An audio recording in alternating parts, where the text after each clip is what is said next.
Halo teman-teman, balik lagi dalam Professional Corner bersama saya Hendy. Nah teman-teman, hari ini kita akan membahas sebuah profesi yang tentunya sangat trending ya gitu ya. Untuk salah satu di era sekarang, kita akan membahas sebuah profesi yang berkaitan dengan dunia digital teman-teman. Nah untuk membahas itu, narasumbernya juga bukan kaleng-kaleng ya teman-teman ya. Jadi kami sudah berhasil nih mengundang seorang profesional muda, wanita karir, cantik dan tentunya secara karir wah cemerlang. Nah langsung saja saya sambut Sis Bella Algea. Halo Sis. Halo, apa kabar Sis? Thanks God, grateful, baik. Nah thank you banyak Sis ya sudah bersedia hadir di sini. Sis gini, jadi kan kita banyak dapat komen gitu ya. Professional Corner tolong dong gitu ya, ngundang profesional yang di bidang digital bisnis gitu ya. Karena sekarang bisnis itu kan dikit-dikit digital, dikit-dikit digital. Perkembangannya cepat banget ya. Betul. Jadi teman-teman, Sis Bella ini adalah mewakili dari Telkom Group ya, Sis, betul ya? Betul banget. Jadi dari MD Media gitu ya. Saat ini sebagai Big Data and Platform Success Manager, betul ya Sis Bella ya? Betul gitu. Sekali. Nah teman-teman tadi kan saya bilang Sis Bella ini bukan kaleng-kaleng nih. Jadi kalau teman-teman nanti boleh cek gitu ya, Metra Digital Media itu adalah salah satu anak perusahaannya Telkom Group ya Sis ya. Itu luar biasa sih kalau saya lihat gitu ya. Wah produk digitalnya sangat integrasi gitu ya. Nah tapi sebelum masuk ke sana Sis Bella, saya mau tahu dulu dong Sis Bella tuh pendidikannya apa? Kok bisa sih pilih industri digital? Gitu Sis. Thank you Ko Hendy kesempatannya.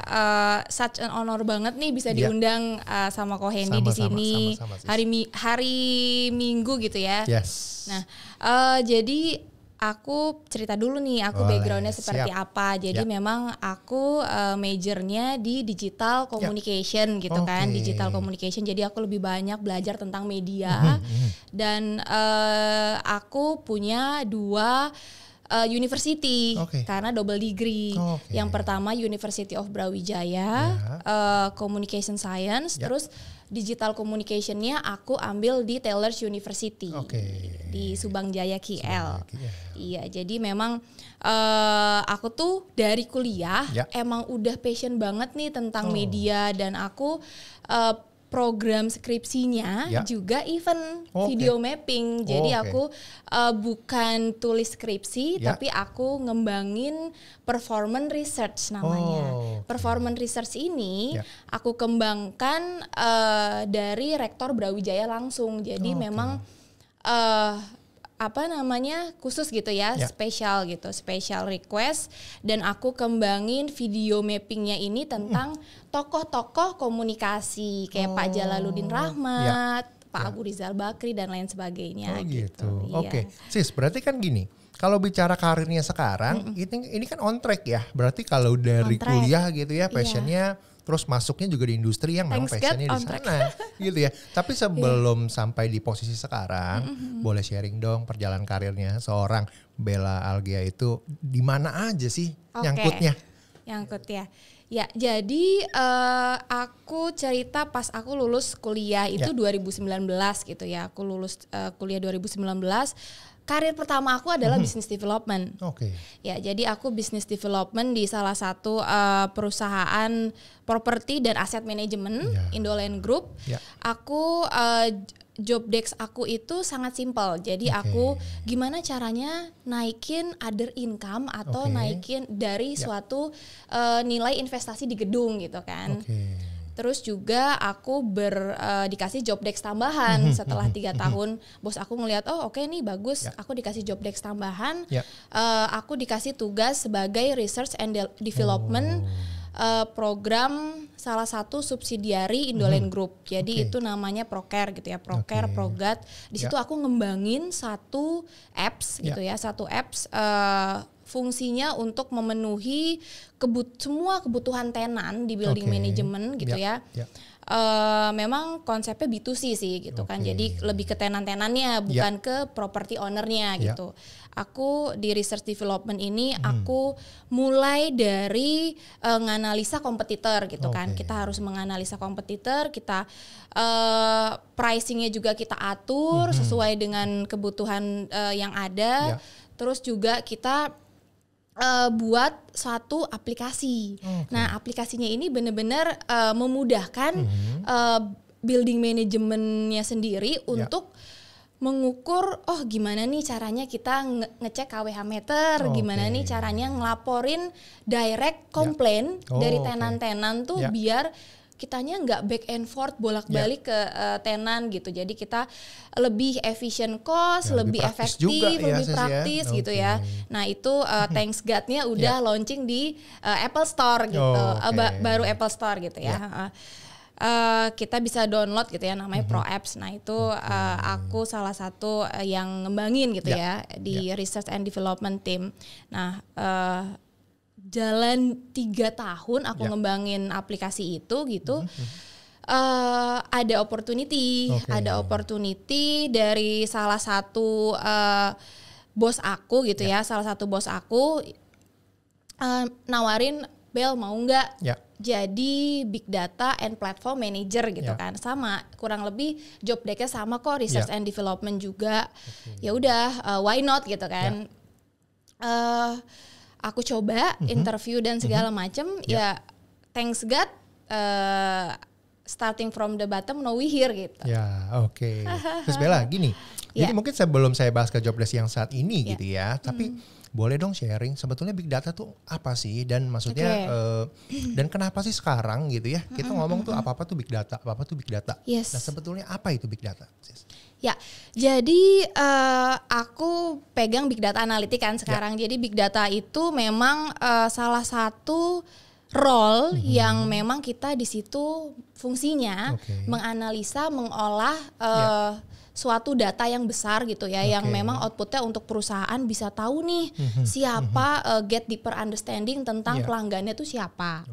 Terus memang mereka beli produk itu untuk apa. Jadi memang data yang sangat besar ini kita analisa, kita olah untuk membantu brand owner atau perusahaan-perusahaan untuk get deeper understanding tentang pelanggannya gitu. Nah, tapi kalau kita bicara segmentasi kapasitas perusahaan gitu ya, kalau kita ngomong yang perlu big data tuh perusahaan seperti apa sih size-nya gitu ya?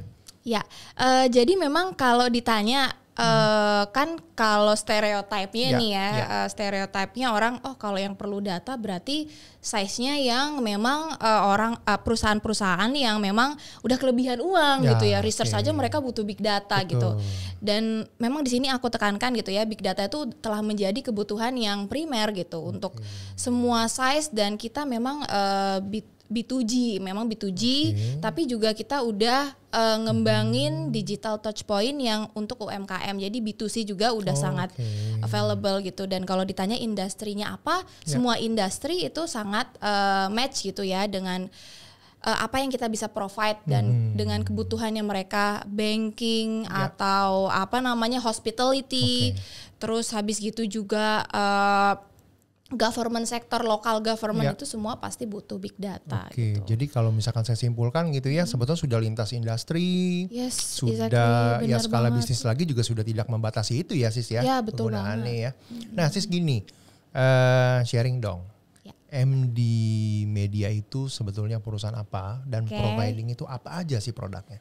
Ya, jadi memang Metra Digital Media itu adalah Telkom Group Digital Advertising Company nih Ko Hendy. Nah, kita provide best practice-nya, kita provide end-to-end solution di dalam planning sampai dari start from tahap planning sampai dengan implementing semua kebutuhan digital communication media. Dari mulai ATL-nya above the line, kita punya printed media, smart card, kita juga punya international television, Si Today News itu memang utusan dari istana langsung gitu ya, TV BUMN, news channel di Southeast Asia gitu ya. Dan kita juga punya DOOH, inventory billboard gitu ya.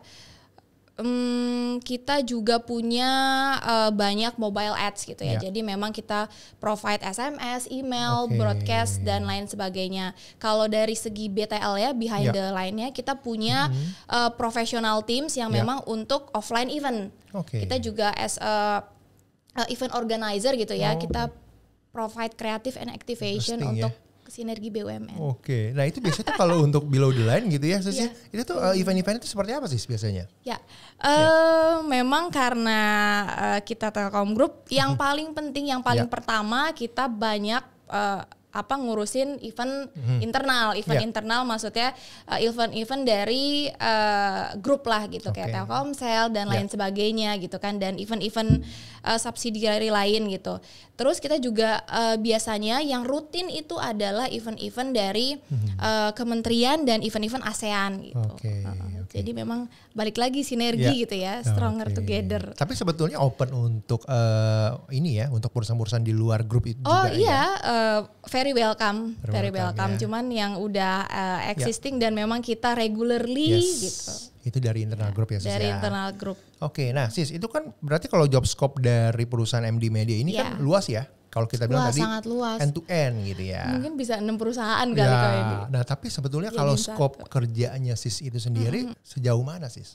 Jadi memang aku di divisi digital business, departemennya digital analytic gitu ya, big data analytic. Nah jadi memang tugas aku adalah aku menganalisa market gitu ya, kebutuhan brand owner untuk aku bisa provide end-to-end solution dari big data itu sendiri. Jadi aku ngembangin suatu skema RCMA, research, campaign, measurement, and engage. Nah, aku biasanya kalau ketemu klien aku tanya apa namanya pain point Bapak apa gitu. Oh, pain pointnya saya ngobrol dengan salah satu televisi gitu ya, televisi swasta gitu. Engagement rate kami lagi turun. Terus memang sekarang penontonnya belum banyak gitu. Oh, berarti saya tawarkan solusi research gitu kan. Solusi research tadi RCMA research, campaign, measurement, engage gitu. Dah solusi research Bapak harus tahu kenapa Bapak itu engagement rate-nya tuh rendah gitu kan. Itu di solusi research ini saya ada platform telco API, ada sosmed analitik, ada customer intelligence platform gitu kan. Jadi dengan memanfaatkan platform yang sudah terdevelop dan support dari 210 juta pengguna smartphone di Indonesia, kita punya 200 juta pelanggan gitu kan, dukungan dari Telkom Group gitu. Nah dari data-data pelanggan ini kita bisa memanfaatkan untuk solusi research dari klien saya tadi gitu. Nah terus lanjut ke solusi yang kedua, solusi campaign. Kalau solusi campaign ya simple ya, kita mau mempromosikan brand agar lebih dikenal orang gitu kan. Solusi campaign ada audience campaign platform gitu. Kalau next measurement, measurement solution, kita menyediakan MMP platform, itu mobile measurement platform. Jadi kita setelah kita research tahu pain point-nya apa, next step-nya kita mau promosi. Setelah kita promosi, kita mau tahu keefektifan campaign kita gimana. Campaign ini udah berhasil belum? Apa yang kurang? Kenapa belum juga naik signifikan revenue-nya? Kita harus lakukan measurement gitu kan. Setelah measurement kita lakukan, yang terakhir adalah engagement solution. Nah di engagement solution kita punya CDXP, Customer Data Experience Platform. Jadi memang tujuan utamanya adalah engage ke customer gitu. Jadi memang kita provide nih di Big Data Analytics itu kita mengolah dan menganalisa data yang cukup besar untuk suatu perusahaan ini bisa tahu siapa sih pelanggannya, siapa sih yang beli, dan mengembangkan ininya gitu ya, mengembangkan produknya lebih dalam lagi di mata masyarakat. Gitu. Oke, so jadi dengan kata lain ya kalau saya simpulkan ya sis ya, jadi kan betapa pentingnya peranan dari digital gitu ya, atau katakan secara online itu sangat mungkin mendekatkan jarak antara perusahaan dengan customernya gitu ya sis Exactly, betul banget. Nah tentunya gini, jadi teman-teman ya sekarang udah mulai tahu nih gitu ya, sebetulnya apa sih big data itu, terus juga ternyata pentingnya digital itu online itu sangat penting loh dalam menunjang bisnis banget. Gitu itu ya sis ya. Kebutuhan mungkin sebuah keharusan kali ya sis kalau dibilang ya. Betul. Oke, nah sis gini, jadi boleh sharing nggak mungkin 1-2 cerita gitu ya yang menarik ketika sis ini membantu mungkin sebuah klien gitu ya. Nah gimana success tuh sis? Story gitu ya. Success story. Success story-nya memang yang pertama adalah tadi ya solusi research ya, FCMA solusi yang pertama aja yang saya ceritain. Jadi di sini saya provide telco APA dan itu kebutuhannya memang untuk kita bisa tahu gitu ya, kita bisa verify orang-orang yang pengen ngambil loan dari perusahaan fintech dan bank BUMN, bank government gitu ya, yang menjadi udah jadi existing customer saya. Di situ saya provide bisa cek aktif statusnya, swipnya, terus memang fraud detection gitu. Terus kita juga bisa cek location verification tergantung dari apa kebutuhan si klien. Terus untuk yang B2G-nya government memang existing lagi handle Bapenda. Nah, jadi memang kita gimana cara ningkatin pendapatan daerah. Pak, kita punya 2 solusi nih. Tax payment campaign sama untuk pariwisata. Jadi memang untuk meningkatkan pendapatan daerah itu yang bisa kita dorong adalah kita mau nih campaign orang-orang dengan audiens yang punya kendaraan bermotor. Mereka itu kadang-kadang untuk membayar pajaknya itu bukan karena nggak punya uang, Ko Hendy, tapi karena nggak ada toolsnya, nggak dipermudah toolsnya. Ketika kita campaign, yuk buruan bayar pajak tepat waktu, dapatkan keunggulannya. Ketika kita campaign di digital media gitu ya, dan si audiensnya ini kita provide dengan tools, itu akan memudahkan audiens untuk nggak usah ke gerai samsat lagi. Kita bisa loh bayar lewat WA misal kita bisa loh bayar lewat any kind of platform gitu, mobile ads gitu kan. Itu sangat memudahkan gitu kan. Jadi banyak sekali faktor yang memang tantangan digital, tantangan transformasi digital gitu ya. Jadi kita membantu pemerintah setempat untuk gimana nih Pak caranya ningkatin dengan platform dan tools dari kita gitu kan. Itu salah satunya yang tax payment gitu ya. Kita bantu campaign dan provide toolsnya. Terus yang pariwisata kita juga tawarin campaign orang-orang yang memang interestnya di traveler gitu kan. Jadi di big data itu kita bisa tahu Ko Hendy. Misalnya Ko Hendy itu pada saat weekend itu suka berpergian ke destinasi wisata, misalnya Pullman atau misalnya daerah puncak gitu ya. Tapi pada weekend Ko Hendy setiap hari nganter anaknya sekolah. Nah, kita bisa tahu nih behavior Ko Hendy. Kita analisa, kita simpulkan Ko Hendy ini orang yang suka traveler tapi juga sudah berkeluarga. Nah, kita bisa tawarkan paket-paket yang memang paket wisata keluarga. Iya, itu kan akan lebih menarik kan. Nah, itu kita kampanye sangat micro targeting gitu. Jadi itulah kenapa saya bilang gitu ya, kalau misalnya mau cepat revenue-nya naik dan brand owner mau memang bisnisnya lebih growth lagi big data is premier gitu kan. Karena kalau boleh dibilang gitu ya sis ya, berarti menjadi bisnis intelligence-nya untuk partner klien-klien itu ya berarti sis ya? Iya betul, kita provide gitu. Nah sis gini, jadi kan kalau kita ngomong teknologi pasti ada investment yang harus dilakukan gitu ya, harus artinya ada biayanya gitu ya. Nah tadi mungkin sis kan juga udah bilang, ada loh kita juga untuk UMKM gitu ya. Iya ada. Nah tapi sebetulnya mahal gak sis kalau boleh dikasih bocoran? Oh gitu. Jadi sebenarnya kita di sini balik lagi ya, kita menyesuaikan sifatnya, menyesuaikan siapa klien kita, ya dengan siapa kita mau berbisnis itu sangat penting gitu ya. Karena kan kalau kita ngomongin bisnis kita juga harus win-win gitu kan, everybody happy gitu. Jadi kalau misalnya misalnya tanya, Kak pasti mahal ya harganya ya kalau big data ya. Oh tenang aja, kita udah ngembangin produk gitu ya, namanya Edsku. Di situ digital touchpoint yang memang dia paketnya kita bisa bundling dengan harga yang minimalis, kita sesuaikan gitu. Misalnya gini, misalnya aku punya food aku punya brand salah satu makanan gitu ya, aku pengen campaign, ya udah bundling aja di Adsku dengan misalnya TikTok Ads, dibundling dengan SMS LBA, itu sangat bisa. Misalnya punya budget marketingnya 10 sampai 15 juta atau cuma 5 juta, bisa SMS LBA di combine dengan Meta Ads gitu. Jadi kita bener-bener fleksibel banget sih, nggak yang kaku gitu kan. Pasti juga brand owner juga seneng, nih bener ini. Betul. Gitu. Karena gini sis, jadi banyak juga gitu ya. Jadi kalau teman-teman saya gitu ya, yang business owner gitu kan, mereka punya mungkin bisnis yang skalanya kecil, tapi mereka ingin lebih meningkatkan exposure-nya gitu ya. Artinya kan mereka mau dikenal, mereka mau untuk berkembang secara bisnis. Tapi mungkin bingung nih gitu kan, aduh gimana ya campaign marketing yang efektif gitu ya, yang biayain juga make sense bagi mereka gitu kan. Nah tentunya ya teman-teman setelah menyaksikan podcast yang kali ini gitu ya, nanti bisa hubungi Sis Bella tuh gitu. Ini saya sekalian promosiin gitu Sis ya gitu.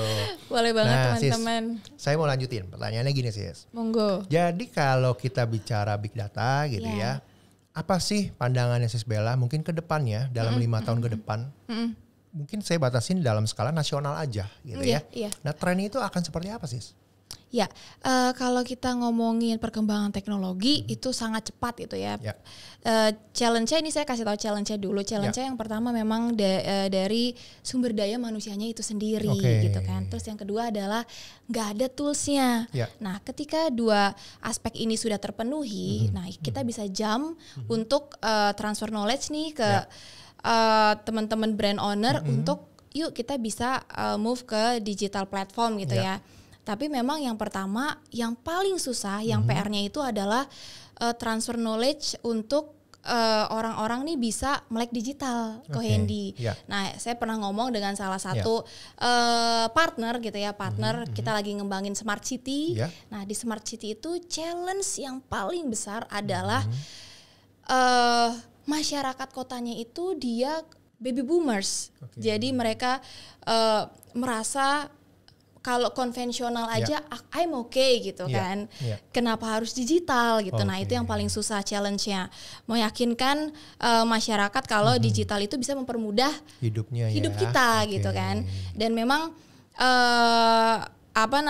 tren-trennya udah luas banget gitu ya. Kita di Telkom Group sendiri udah ngembangin augmented reality, virtual reality, artificial intelligence gitu ya ke depannya. Terus juga kita udah ngembangin smart robot gitu ya yang mungkin bisa ngegantiin posisi orang gitu ya. Atau virtual assistant kalau tahu gitu ya. Nah, itu mungkin tren-tren ke depannya kita tetap harus ngembangin skill tetap gitu ya, tapi kita bersaing dengan teknologi gitu kan. Gimana caranya kita kolaborasi, kalau ke depan itu mungkin zamannya kolaborasi gitu ya. Kita harus tahu kalau perkembangan digital ini bukan untuk memusnahkan manusia, tapi memang kita menjadikan teman gitu, kolaborasi gitu kan. Mungkin saya lebih cerita spesifik gitu ya. Jadi di Telkom Group sendiri memang kita sedang mengembangkan AR dan VR gitu ya. Tujuannya untuk apa? Tujuannya untuk kita ngebantu any kind of training. Jadi misalnya ada suatu government atau BUMN mau mengadakan training kepada karyawannya, misalnya karyawannya yang membutuhkan HSE yang tinggi gitu kan. Daripada menghabiskan cost untuk mentraining ini di Kalimantan atau di luar Jawa gitu kan. Mendingan kita sisihkan waktu untuk kita bangun virtual reality gitu ya, kita augmentation reality, itu orang akan tahu gimana caranya training K3, gimana caranya training kalau misalnya lagi ada cara menggunakan hydrant gitu kan, dan lain sebagainya. Itu yang sedang kita kembangkan, itu kan secara efisiensi cost juga kita reduce cost, kita juga bisa ngedapetin real experience seperti kita training langsung gitu kan. Itu menurut juga saya waktunya juga lebih simpel ya, lebih singkat ya Sis ya untuk itu ya. Dan kita bisa training at a time gitu ya. Kita bisa lakukan beberapa training. Jadi itu menurut saya sangat-sangat ini sih excellent choice gitu untuk bisa mendapatkan maksimum result gitu ya. Baik itu dari segi SDM-nya juga bisa tertraining dengan baik, maupun juga dari sisi perusahaannya reduce cost gitu. Ya, Sis, tadi kan Sis bilang gitu ya, challenge-nya itu ada 2 ya. Jadi dari sisi SDM-nya gitu kan, yang kedua dari sisi tools-nya. Nah, belum katakan gini Sis ya, ada sebuah perusahaan baru nih, katakan perusahaan trading ya, mereka mau migrasi yang tadinya mungkin lebih banyak offline gitu ya, mereka mau coba nih, menyentuh dunia online gitu ya dengan digital. Sebetulnya dengan menggunakan media-media campaign-nya gitu ya, berapa lama sih sebetulnya sudah mulai kelihatan nih hasilnya gitu ya? Ya, jadi memang kalau misalnya kita mau ngelihat maksimum result gitu kan, berapa lama? Itu memang kita pertama harus research dulu nih, kita harus research pain point-nya apa, terus kita juga harus kerahkan semua digital touch point-nya udah bener belum. Saya cerita use case ya Pak Hendy ya. Jadi memang ada klien saya yang sama nih, aduh berapa lama sih kelihatan resultnya nih, revenue-nya growth gitu kan. Saya cek semuanya memang mereka belum memaksimalkan digital touch point yang ada. Itu yang pertama. Sekarang kalau misalnya digital touch point-nya kayak sosmednya, IG-nya, website-nya semuanya udah udah fine tuning. Nah, kita move ke solusi selanjutnya, measurement gitu kan. Kita ngukur gimana keefektivitas dari kampanye sendiri gitu kan. Oh, kampanye kontennya kurang bagus nih, terus audiensnya kurang tersasar. Jadi kita memang harus lakukan RCMA tadi, solusi research, campaign, measurement, and engage gitu. Jadi memang kalau misalnya sudah campaign tapi sejauh mana gitu ya fokus di campaign dan measurement solution tadi gitu kan. Kita sebenarnya sih kalau misalnya boleh saya saranin untuk brand owner gitu ya, yang pertama adalah apa? Kenali audiens kalian. Ketika kita campaign asal campaign gitu ya dalam tanda kutip gitu ya, kita menyarankan target marketnya apa, siapa, orang-orang yang seperti apa, terus size-nya untuk membeli produk kalian tuh sosial ekonomi statusnya mereka bagaimana. Itu semua kita bisa bantu build. Setelah audiens ini di-build, itu akan lebih kampanye akan lebih efektif. Mereka yang menerima, yang tadi saya cerita juga, kita bisa tahu nih kalau Kohendy ini orang-orang yang suka traveling tapi juga sudah berkeluarga, itu pasti akan lebih efektif ketika kita menawarkan paket wisata keluarga gitu. Itu bisa diaplikasikan ke berbagai industri tadi yang trading gitu ya. Jadi dengan kata lain kita sudah bisa mengidentifikasi target marketnya kita gitu ya, dan tentunya program yang kita lakukan itu jauh lebih efektif gitu ya, dan efisien gitu kan. Oke. Nah, terus gini, berarti dengan kata lain gitu ya, seberapa wajib sih gitu ya perusahaan itu harus menggunakan ayo dong migrasi dong ke dunia digital gitu ya. Menurut saya sendiri sejauh mana sih kewajiban itu? Bicara kewajiban mungkin ini adalah keputusan bersama gitu ya. It's not only government atau decision maker responsibility, tapi it's everyone responsibility gitu ya. Jadi kalau ditanya seberapa wajib ya tadi saya udah bilang premier gitu ya. Karena kalau kita nggak mau ketinggalan zaman dan mau terus growth ya kita harus menjadikan teknologi digital itu adalah suatu kolaborasi gitu. Jadi tentunya ekosistem ini harus dibangun bersama harus dibangun bersama. Artinya nggak hanya peran dari pelaku bisnis tapi juga pemerintah harus fasilitasi juga ya Sis ya. Sis gini, mungkin sekarang dari sisi industrinya kita udah bahas tadi banyak. Saya mau lebih elaborasi dari sisi pekerjaannya Sis nih gitu ya. Sis sekarang itu handle berapa anggota tim ya? Saya jujur saya kerja sama tim aku ya. Ada UI UX, ada data analis. Oh, berarti IT nih ya. Data scientist. Okay. Terus ada business analis. Ada juga data engineer gitu kan. Kalau di ini satu-satu nih kita semua bikin roadmap. Bikin roadmap terhadap solusi apa ya yang lagi dibutuhin di bisnis atau oleh brand owner nih lagi hype gitu kan. Jujur saya lagi ngembangin iScreen, integrated screen, dan itu memang untuk sangat berguna untuk brand owner atau advertiser gitu ya, yang mau pasang iklan di billboard gitu ya. Kami punya inventory dan kami juga berpartner dengan media owner gitu ya. Kita bisa tahu orang-orang audiens yang lewat, sebagai contoh billboard di Gatot Subroto, kita bisa tahu nih audiens yang paling banyak tuh heat map-nya di jam berapa. Terus profiling audiensnya seperti apa jadi gitu. traffic, demografik gitu ya. Iya, geo-behaviornya kayak gimana. Dan nggak hanya sampai situ, kita bisa lakukan multi-screen campaign. Jadi multi-screen campaign itu misalnya Ko Hendy lewat nih di Videotron billboard Gatot Subroto. Dalam waktu nggak lama gitu ya, Ko Hendy akan dipapar iklan yang sama di device Ko Hendy gitu. Jadi misalnya iklan tentang makanan gitu ya. Terus pas di rumah atau pas di mobil gitu, Ko Hendy ngelihat juga iklan yang sama. Iklan dari brand owner yang sama. Nah, itu kan secara journey kita menyediakan end-to-end campaign gitu ya, multi-screen campaign. Udah dilihat di billboard, dilihat juga di device gitu. Jadi kita menyediakan solusi yang seperti itu, dan itu adalah great team collaboration dari data scientist saya, data analis saya, dan bisnis analis gitu. Jadi sebetulnya Sis ini banyak anggota timnya tuh teman-teman dari IT ya sebetulnya. Iya, gitu ya? SI. Nah Sis gini, kan ini kan sebetulnya kalau dari pengalaman kerjanya Sis kan sebelumnya belum pernah di digital ya Sis ya, baru kali ini. Iya betul. Nah itu migrasi pindah gitu ya dari manajemen gitu ya, properti manajemen pindah ke digital Sis. Tentunya meskipun punya background dari sekolah gitu ya, tentunya kan dunia kerja kadang-kadang tuh lebih praktikal gitu kan. Mungkin nggak hanya teoritis aja. Nah gimana tuh Sis, cerita dong kok ini pindah unik nih. Belajarnya gimana tuh? Nah ini unik, jadi memang on my first day gitu ya, saya kenalan seperti biasa gitu ya umum, dan saya bilang ke tim yang memang mereka sudah lama di situ, dan saya bilang ke atasan saya, kalau saya adalah baru gitu kan, kalau saya adalah baru di dunia ini, dan jangan malu untuk mengakui kita baru, karena kita di sini adalah ingin belajar, dan ketika kita bersungguh-sungguh belajar di dunia baru, itu atasan tahu dan Tuhan tahu gitu. Jadi saya menekankan ke tim saya,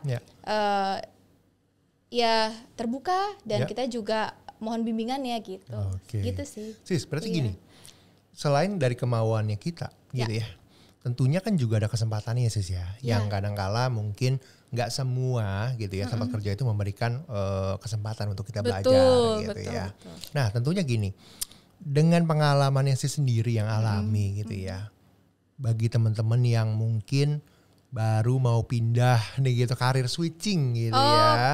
Nah kira-kira tipsnya apa tuh Sis? Yang pertama tipsnya adalah yakinkan diri kamu bisa. Itu yang pertama.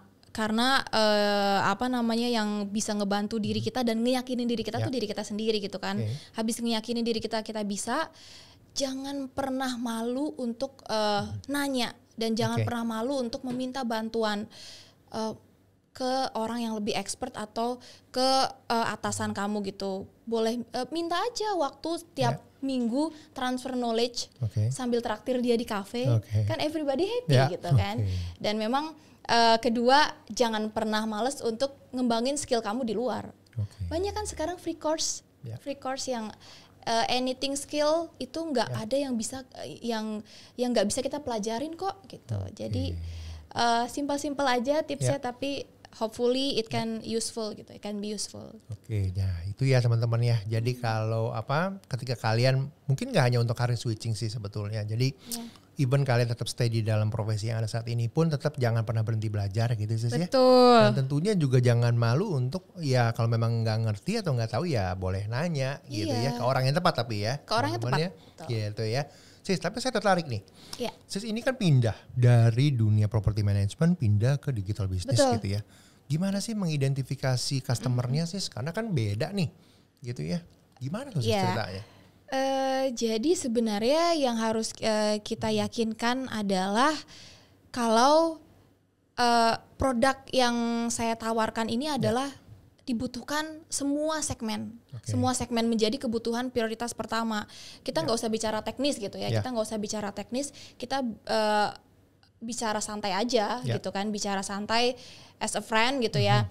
Lagi handle project apa Pak? Terus ada kesulitankah di dalam bisnis saya itu, entah itu mempromosikan atau misalnya terkait dengan, khususnya ini yang B2C ya, khususnya ini yang B2C gitu ya. Kalau ada kesulitan, ya udah kita mulai mengerucut gitu ya. Jadi memang di sini kebutuhannya adalah kita yakinkan dulu gitu ya. Kalau misalnya tadi yang property owner atau PPRS atau building management itu tadinya masih konvensional, kita bisa bantu tawarin gitu kan. Karena mereka kan juga butuh training, karena mereka juga trainingnya masih konvensional. Nah, saya bisa tawarin mereka dengan training yang sudah memakai VR AR dan itu sangat low cost, sangat affordable gitu kan. Itu kan juga mereka pasti tertarik kan. Dan memang siapa sih yang nggak mau pekerjaannya lebih simpel, lebih efisien ya. Itu juga kita bisa bantu develop apps gitu ya untuk building management gitu ya. Jadi kalau misalnya bicara pipeline yang sebelumnya gitu ya, pipeline yang existing customer gitu kan, banyak di properti ya paling kayak gitu kan. Dan menurut saya apapun itu produknya, apapun itu bisnisnya, menurut saya adalah gimana caranya kita menjadikan partner atau klien itu sebagai teman gitu. Kalau sudah menjadi teman ya ngebangun apapun kebutuhan yang kita miliki pasti akan dibantu gitu kan. Jadi no big deal gitu. Oke, baik. Jadi gitu. Dengan kata lain ya gitu ya, yang Sis sampaikan bahwa kita harus kenal produk kita dulu ya sebetulnya. Exactly, jadi betul. Ketika sudah tahu produk kita, bisa masuk ke market apa aja gitu ya, dan opportunity akan terbentuk dengan sendirinya Sis ya. Gitu ya. Nah mungkin gini Sis, saya mau tanya lagi nih. Untuk tips dan triknya untuk seal the deal dong, karena kan Sis kan di front line nih gitu ya. Nah itu gimana tuh Sis? Ada nggak tips triknya? Seal the deal. Aduh, iya. Jadi memang kita harus kalau saya ya pribadi lebih banyakin engage di luar. Karena kalau misalnya tapi engage di luarnya ini kita udah tahu ya kalau mereka itu qualified. Jadi jangan asal engage di luar gitu kan. Itu juga nanti perusahaan buang-buang anggaran aja gitu, budget entertain aja. Kita harus kenali, kita juga harus tahu hawanya. Ketika udah 3 kali meeting dan hawanya itu belum mengerucut, ya udah kita rem.